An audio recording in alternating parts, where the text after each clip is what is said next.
all too often, people try to dominate and control me. It's been a pattern throughout my life. It's more specific to work, but even in general, in the people you meet, people want to put the weight of themselves on you. They want you to feel sorry for themselves. But then they take exception to you, because when you're independent and you're confident in who you are, and you don't budge, it's threatening to some people, especially when you don't give them that sympathy. At work, it drives me crazy, and I always end up butting heads with someone, because there's always someone that wants to dominate me, tries to put me in my place, and it ends up becoming almost like a bullying. And again, I just don't allow people to have that power over me. It's no one on earth I would allow that have that power, to take away my identity, my liberation and freedom. It's just not going to happen, and I don't care the consequences. I mean, compared to everyone else I work with, I'm the one that I could drop it all in an instant, because I think it comes from knowing I can survive in chaos. I know I can survive in poverty. I know I can survive when life's hard. Other people are not comfortable in that scenario because they're not used to it, or they haven't experienced it fully. And I've always overcome the challenges that are in front of me. So I understand that money really isn't the be all and end all. There's always ways to navigate through it, so we don't have to be held to ransom. The job I work, I won't be staying in the long term. I know I won't. I already made my decision. I had time off with a back injury, and I returned. And I've returned for the money for now, because it's a well-paying job. I'm not going to be stupid. I'm not going to just throw the opportunity away until I'm ready. Until I say, you know what, I might as well be a bit financial comfortable before I do anything. But every day is getting harder and harder for me. I'm struggling to motivate myself.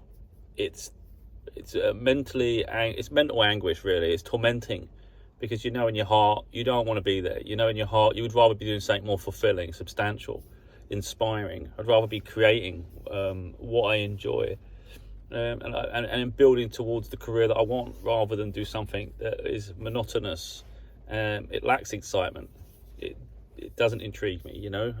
So even if life at work were okay, I'm still not content with it. So then when you've got managers who on a human level are beneath me, they don't have that empathy. It's just all about them. It's all about dominance and control.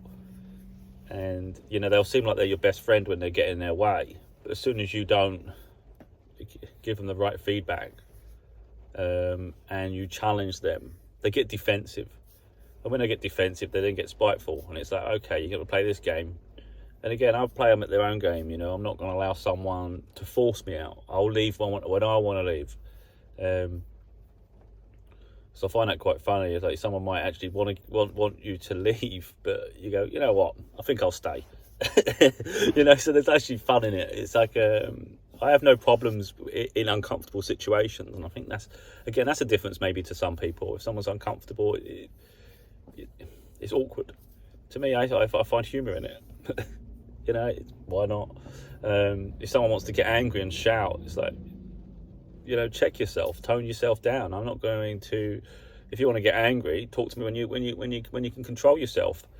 There was an incident at work recently. I just went to talk to someone.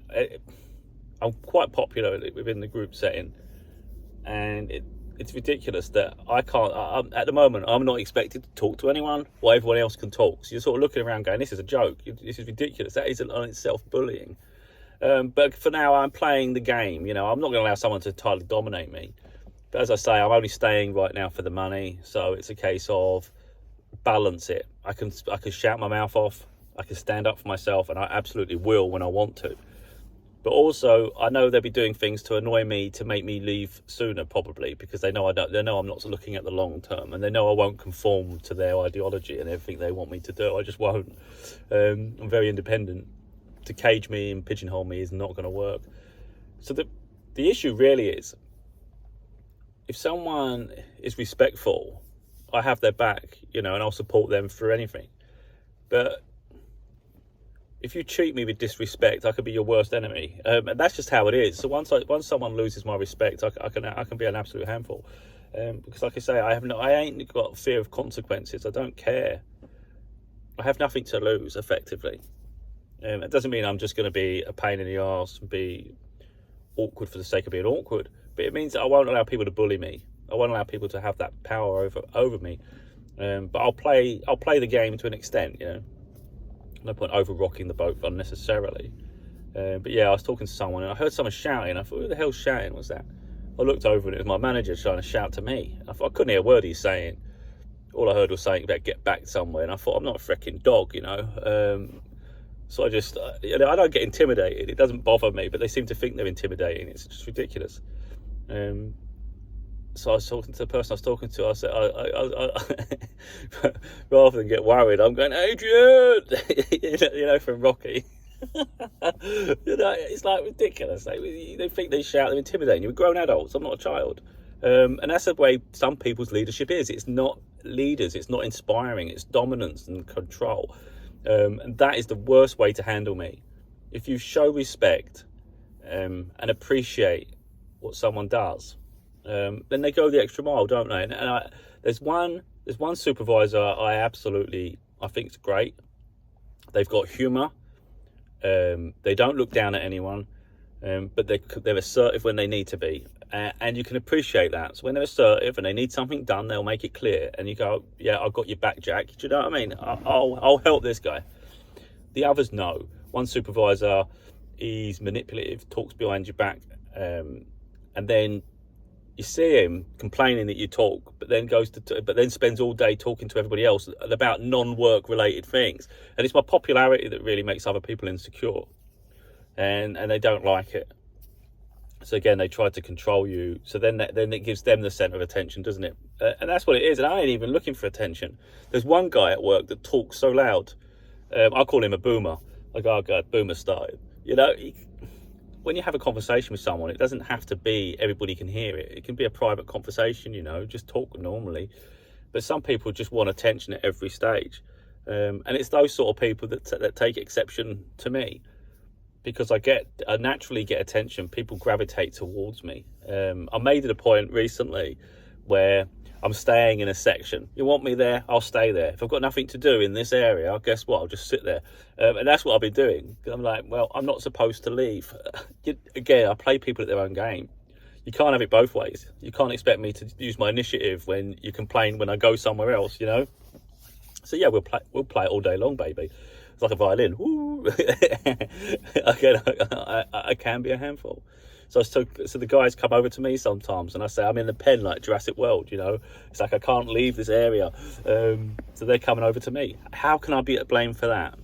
But like I say, pretty much most jobs I've had the same problem, and it's people come to me. I worked at another place where everyone kept coming to me. The supervisors moaned at me for it, and I said, look, how can I be to blame when the people are coming to me to talk? My area gets finished. I always complete the tasks. It's not my fault if people come over to me, is it? But again, it's that thing. I mean, some people, I've been often said I'm a social butterfly. When I'm outgoing, I'm outgoing. I'm quite good with boundaries, though. If I don't want to talk to someone, if I don't trust someone or someone's shown disrespect, I can close them off quite quick, and I can be very abrupt, because I think you get a side of someone that you deserve. If you're kind-hearted, you're sincere and authentic, then people gravitate to you, don't they? And I'll gravitate to them. But if you're an asshole, and it's just all about me, and it's just not a kind person, even though you try to perceive yourself to be, people see through it. And then they form an opinion. And that's exactly what it's like at work. I have no respect for the management. I don't think they do a good job at all. I'm pretty sure. I always got my own opinions on how it could be run, and there's no contingency plans. No one has any foresight to think ahead. It's always knee-jerk reactions and then having to try and fix an issue that could have been prevented. And that continues. Like I say, I was off work with a back injury for a few months. Come back, I expected things to improve. It's an absolute nightmare. It's like, who is running this? And I'm supposed to look up to them and do as I'm told. Again, it comes down to the respect. I have no respect for those in charge. So, I have no qualms in leaving. It's just, why would I stay? And I think it really is important that we look after our mental health. It's important that we put ourselves first. You know, some of the guys I work with, they'll put up with anything because the money's good. And I'm like, how can you continue for long term in a situation that's potentially toxic? You know, you're not happy, you're miserable, but you keep staying for the money. And it's like, just like a relationship, it's the same thing. You know, you want that security, that stability. So you stay in a situation that you know you should have left a long time ago. You know, I think when it comes to jobs, money matters. You know, our lifestyle, it impacts upon our lifestyle, maybe our self-worth. Not so much me, I don't really care. You know, if I got more money, I spend more. But if I haven't got as much, I don't really care. You end up buying things just because you've got the money to spare. If you didn't have the spare money, you wouldn't miss it.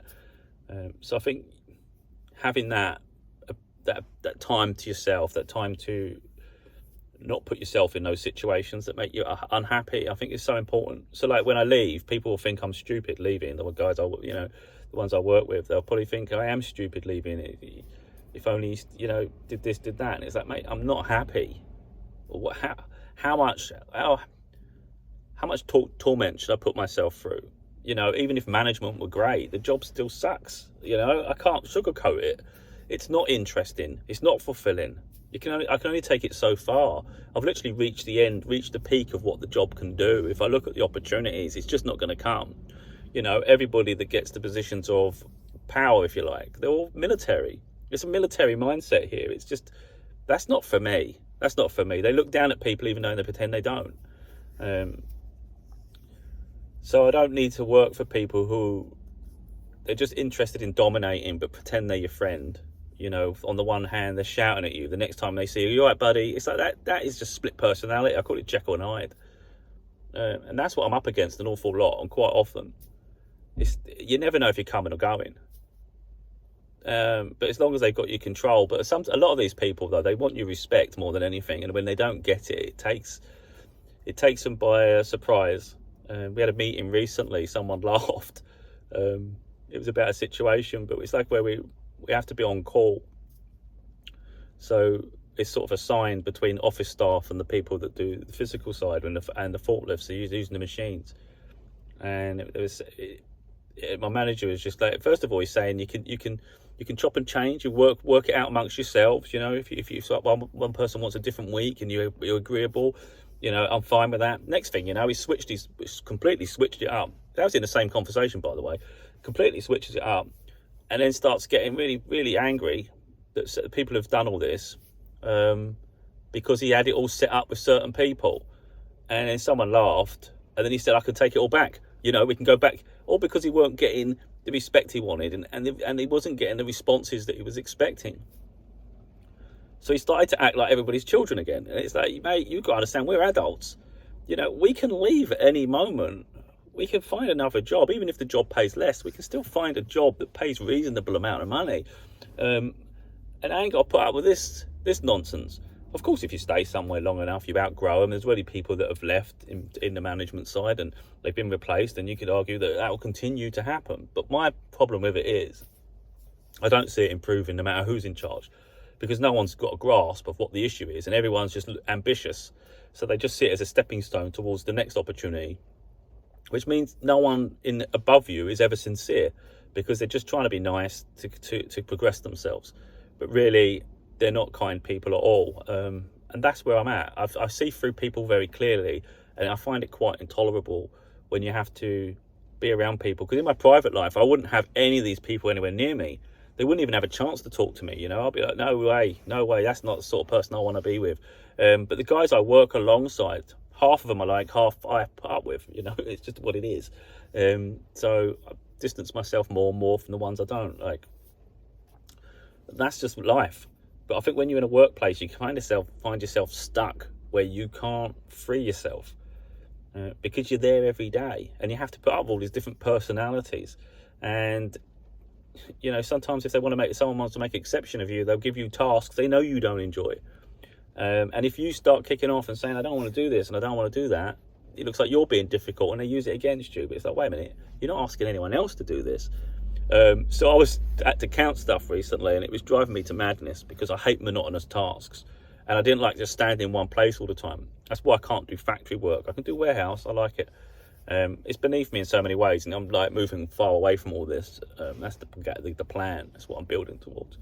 But I can't do factory work, and I know that about myself. So if you put me on one place, ask me to stand there and do a monotonous task, I lose my mind. And I'm pretty sure they figured that out because they've been getting me to do that. So I was having to like document what's in each location and then count it all. In the end, I just got so fed up looking at it. I just started putting question marks on the sheet. Don't know what it is, don't know how many there are. I sent a sheet off with this. Half the page had question marks on it. Because I just thought, I'm not counting anymore. I'll stand here for a minute and I'll go on my little walks because I'm getting my steps in. I'm not having someone telling me I can't move an inch. Again, at my previous job, they tried that with me and I walked straight off and carried on doing what I want to do. I think I actually walked off that day.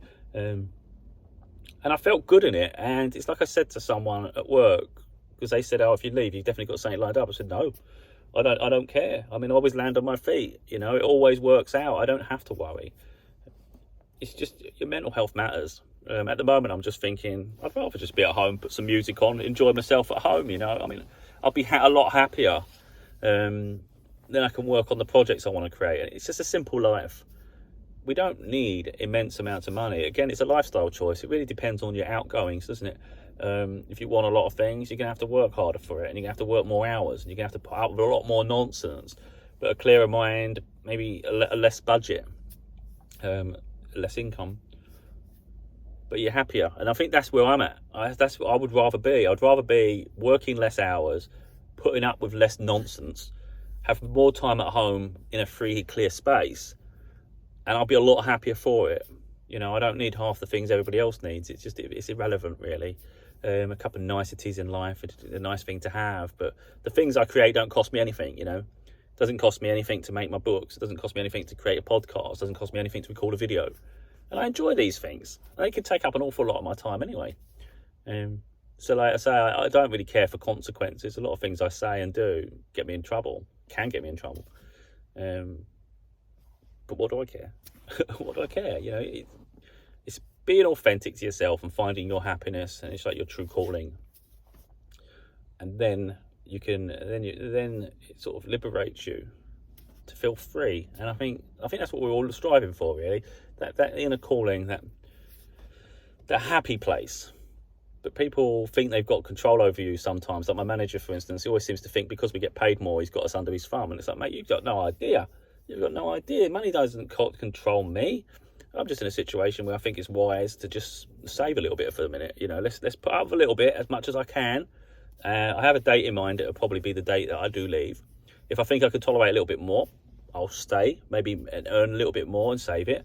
If I reach a point where I can't tolerate it anymore and I think, you know what, that's a step too far. Every day is too hard. It's too much for me to cope. Even just turning up, then that'll be the day I just walk away. You know, I'm definitely not gonna put myself in a situation where I'm that miserable. That every minute is painful. There's no point doing that. I'm not a prisoner. I'm not gonna do it. So anyway, there's a balance to life, but don't ever let anyone dominate and control you, and especially someone in a workplace. They don't have that control. They think they have control over you, but you have every opportunity to change your life and take a different course. There's always other jobs. It's not the be all and end all. It's okay to make less and be happy, and I think it's being comfortable with that. You know, you want to be around kind people. You don't want to be around people that are really nasty. There's no point being miserable. Our time is so limited. To put ourselves in those situations is just demoralizing, and it doesn't do us any good. It doesn't. It just hinders our progress and growth. So to pursue your happiness, and if you need to make changes in your life, whether it's work, relationships, even exploring different hobbies, I think it's worth doing that. And I think just finding our true calling is really what we should be doing. And if we spend less, we can earn less, and I think that's quite a good habit to get into. To continue on, a few things have happened through work that required me to stand up for myself, and I often do. I'm not someone who really shies away. One thing I noticed, a supervisor kept, they see you talking and then they go and complain to the management, and then the management try to put you in your place, but you're thinking, mate, yeah, you're full of crap, really, because this person will talk all day, talking to everybody else, and it's usually the people that complain are the ones that do it more than anyone. And and they don't like it though when other people are. So it's really hypocrites. That's what they are. And I witness it too much. But then so recently, it made me laugh because I like to get one over on people. I find it quite humorous. I always find the best way to get sort of my own back, really. So I was walking in with someone, and I was walking over to the bins, but it was like towards an area I'm not working at that moment. So the supervisor shouted over, "Where are you going?" And normally I'd argue because I have no problem standing up for myself. So with that understanding, I also know I don't need to because I already know in myself that I can. It's not like a shyness or a fear. So rather than answer, I just looked at them and I thought it's more powerful just to walk away. So I just turned around, thought, idiot, but I just didn't say anything. Turned around, looked at him for a moment so they know I can recognise. Obviously, they want a reaction. They want you to say something, and I started walking off. And then they said, "I was only joking." You weren't joking, was you? In my head, I'm thinking now, well, I'm not playing your game, mate. It's annoying you because you didn't get a reaction now, and now I've made you look a bit foolish. It makes people feel a bit insecure. So really, sometimes just turning your back on someone is enough of an answer. It's a response in itself without actually saying anything. Yeah, I mean, it is what it is. It's not like I'm being bullied in the workplace. I'm strong enough to stand up for myself. If I felt a need to, believe me, I'd say something. It's just little things, Sometimes when you're just a normal worker, really, you have to put up with what someone's telling you to do, and that's just where it gets annoying. You get put in places they know you don't like. You've got tasks to do that they know would irritate you, so they make you do it, and they hide it behind a different reason. So you sort of know all the little things. So there's little things you can't. There's nothing you can really do about it to an extent. It's just there, isn't it? It's just there to wind you up, and that's how they get their little one over. But you get your little one overs elsewhere. You get your little victories. Yeah, I mean, I can be a handful anyway. So like I've said to people, if a team meeting goes on beyond our work time, I'm just going to walk out the meeting in the middle of everyone because I don't care. Because that's not my fault, is it? I only want to now do the hours that are set. I don't want overtime. I don't want to stay even a minute longer than I have to. So it's not my fault if people can't plan the day properly where anything overruns. That's not my responsibility. I'll follow the contract. My contracted hours and I'm done with that. So anyway, while I was off with my back injury, my manager was just getting a bit... I know politics, especially when I went through family court. I know how solicitors operate. So I know how that formal writing looks and how people do it to cover their backs and use it to throw you under the bus. So it's just like my manager is. On the one hand, he can seem like he's being kind and fair. On the other hand, he's just manipulative and spiteful, It's a weirdo. 1 minute you've had an argument with him, the next minute you walk through the door and he's like, "All right, buddy?" And you're thinking, what the hell is wrong with this guy? It's like Jekyll and Hyde. I'm actually, what you see is what you get. So I don't really hide my thoughts and feelings, It's like, I'm not going to play games with you. I don't like you, I won't hang around you. If I don't like someone, I will make sure I'm around them as little as possible. So anyway, I received an email from my manager while I was off, and he worded it in a way that was structured for a solicitor, really, and he was pretty much throwing me under the bus, saying I hadn't followed the schedule, I hadn't done this, I hadn't done that, dating it, like the dates these things were supposed to happen. And then he forwarded the email, obviously sent it to me, and he forwarded it to HR, upper management, like senior management, and I thought, oh, buddy boy, I'm respectful to a point, but if someone throws me under the bus, that gives me all authority to do the same thing. And I thought, I've never ever been someone that just takes anything, just takes it and then accepts it. It's like, no, it's game on now, buddy. And that's what I thought. I thought, okay, you throw me under the bus, I'm about to launch you as far across the freaking road as possible. And I literally immediately emailed back with the dates like he was did. And it was fun. I enjoyed it because I was very articulate in my response too. I'm quite obviously being a writer and everything. I can form a good argument.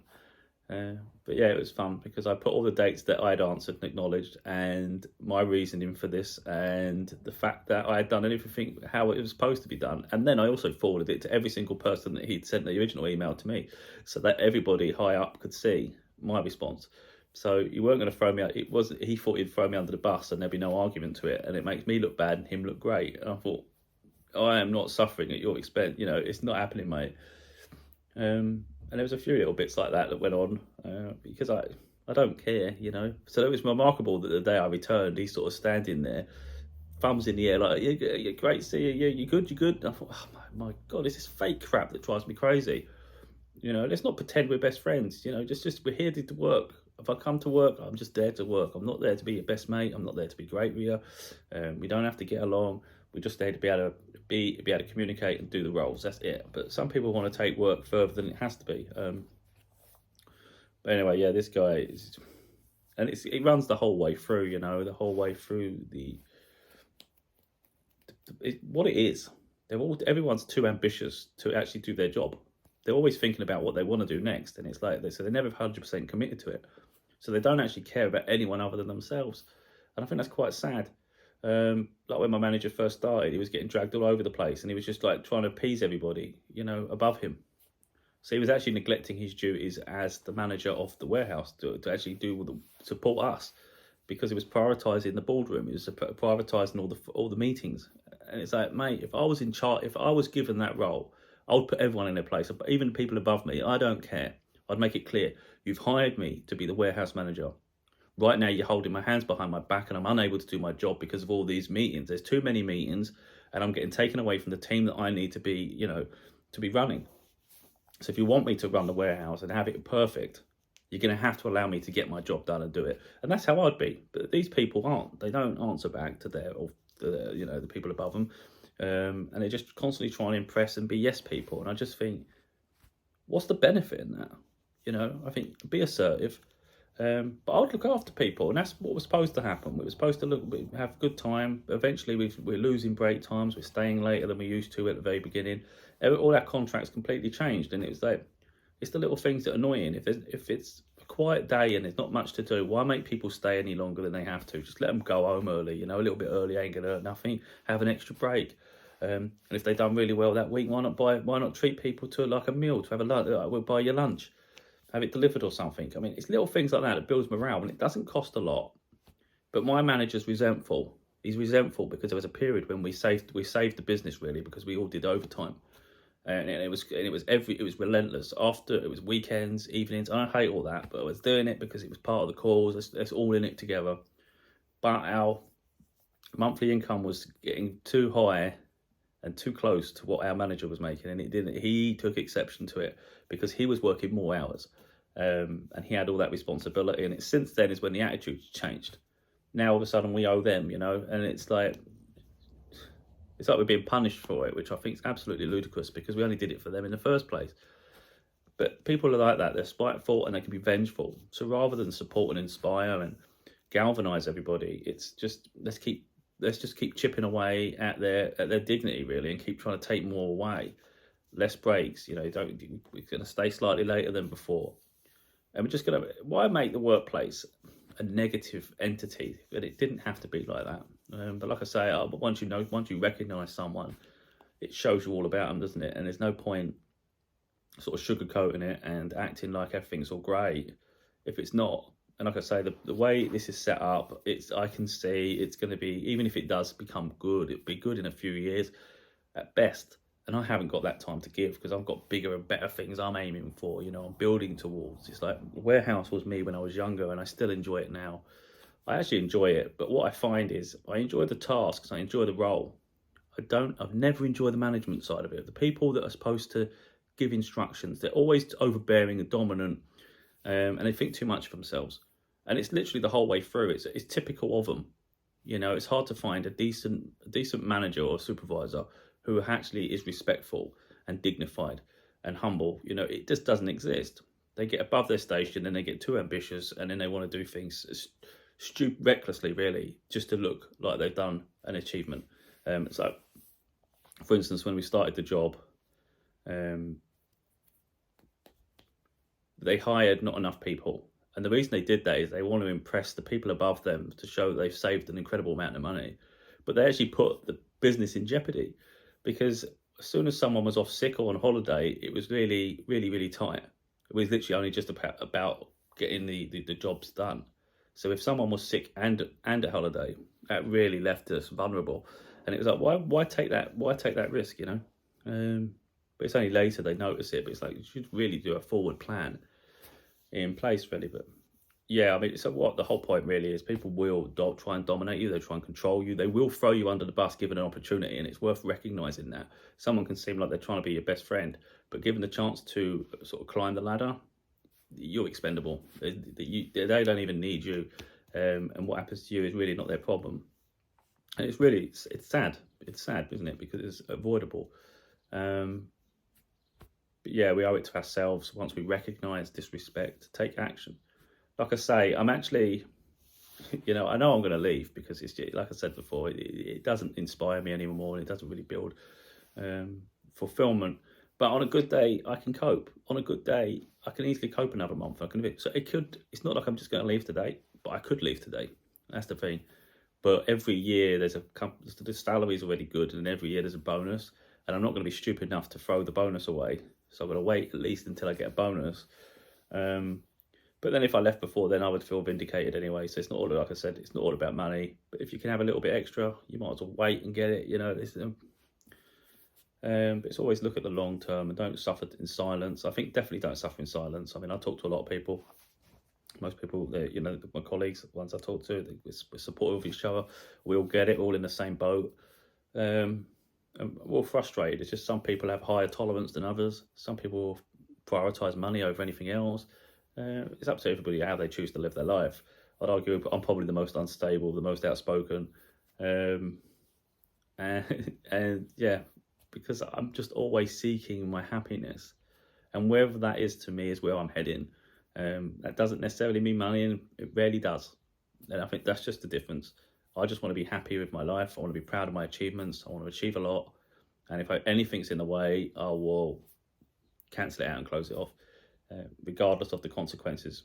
Because life's too short. Life's too short to stay in misery, and that remain in unsatisfying jobs. So anyway, that's where I'm up to. So yeah, I don't play the fool. I don't allow people to dominate and control me. I don't suffer in silence. That's one thing I've never done. I speak up, and I bear the consequences of that. But it is what it is. It's important to be authentic, and you can't say that enough, because that's who we are, what we want, and we owe it to ourselves to tell our side of every story. Because people will obviously take exception, take umbrage to anything you say, especially if the focal point is them, because they don't want the truth to come out. They don't want that side, and they always see it from their different side too. They don't see it half the time. They don't see the negativity they cause. Like I say, I shine a light on things, and I don't really care for consequences either. So onwards and upwards to the next opportunity. And the way I see it is, you can seem chaotic to some people, but a breath of fresh air to another. So when I'm outspoken, it might close a lot of doors. People might think, I wouldn't want to work with that person. I wouldn't want to hire them. But someone else might see a gem, and recognise that you're authentic, you're honest, sincere, humble, and given the right opportunity and guidance and support, you'd be a great role model. And that's what it is. It's just, why should we normalise being disrespected? Why should we keep ourselves in toxic, unhealthy situations? Why should we suffer in silence? Why is that normal? Just to have opportunity? It doesn't make sense to me. It doesn't make sense. If people weren't doing negative things, we wouldn't have these problems. So it's not necessarily, you could argue it's my fault I'm speaking out, but I wouldn't argue it's my fault the situations that happen. It happens because I'm probably one of the strongest people to come up against with this sort of stuff, where I'm actually so stubborn and I don't like it. Other people, like I said, will keep themselves in situations because they think they're benefiting because of the finances. But when someone really feels they've got nothing to lose, that's a different kettle of fish. So it's not necessarily that I'm the most outspoken, it's just that other things mean more to me, and I'm not prepared to suffer for the sake of money. It's just not going to happen, because you can make money somewhere else. little bit less isn't really going to hurt anyone. Of course, we want the most we can have, but at what cost, you know?